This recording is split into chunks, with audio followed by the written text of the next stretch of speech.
तेलंगाना के गली मोहल्ले में दिखाई देने वाले करीब 200 आवारा कुत्ते अचानक गायब हो गए। तलाश करने पर उनकी लाशें गांवों की सीमाओं में पड़ी मिली। आरोप है कि इन कुत्तों को जहर और जानलेवा इंजेक्शन देकर मारा गया। तेलंगाना के कामारेड्डी जिले में आवारा कुत्तों की कथित सामूहिक हत्या के मामले में पुलिस ने 9 लोगों के खिलाफ केस दर्ज किया है।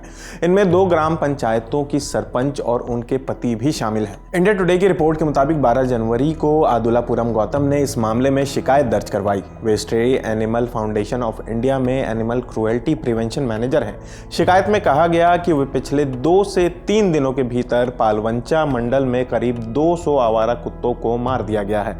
जिन गांवों का जिक्र किया गया है उनमें भवानीपेट, पालवंचा, फरीदपेट, वाड़ी और बंदारा मेश्वरपल्ली शामिल हैं। ये सभी गांव माचारेड्डी पुलिस थाना क्षेत्र में आते हैं। शिकायतकर्ता के मुताबिक 12 जनवरी को दोपहर करीब 3 बजे उन्हें इन कथित हत्याओं की पुख्ता जानकारी मिली। उन्होंने आरोप लगाया कि ये पूरी कार्रवाई संबंधित गांवों के सरपंचों के कहने पर कराई गई।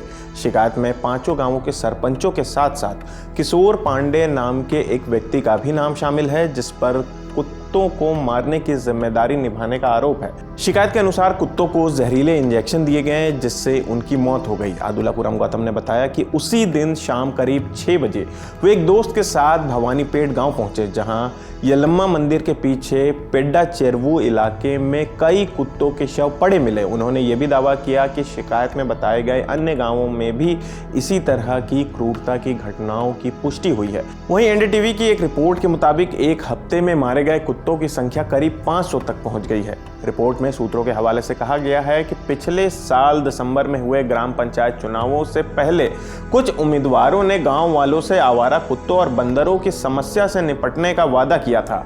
अब आरोप है कि उन्हीं वादों को पूरा करने के लिए आवारा कुत्तों को मारा गया।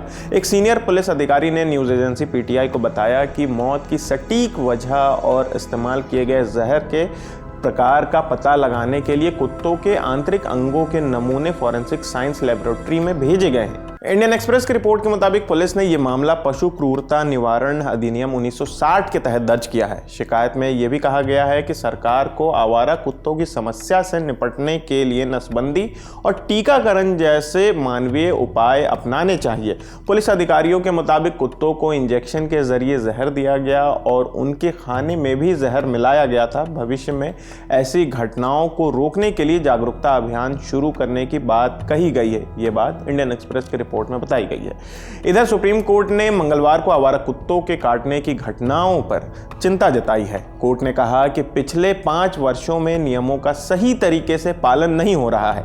बेंच ने यह भी संकेत दिया कि ऐसे मामलों में राज्यों से भारी मुआवजा दिलाने पर विचार किया जा सकता है। इस मामले की सुनवाई सुप्रीम कोर्ट में जस्टिस विक्रम नाथ, जस्टिस संदीप मेहता और जस्टिस NV अंजारिया की बेंच कर रही थी। कोर्ट ने यह भी कहा कि आवारा कुत्तों को खाना खिलाने वालों की जिम्मेदारी और जवाबदेही तय की जाएगी। तो फिलहाल इस खबर में इतना ही। इस खबर पर आपकी क्या राय है हमें कमेंट करके जरूर बताएं। मेरा नाम आसिफ है, कैमरे के पीछे हमारे साथी राहुल है। देखते रहिए दी ललन टॉप। शुक्रिया।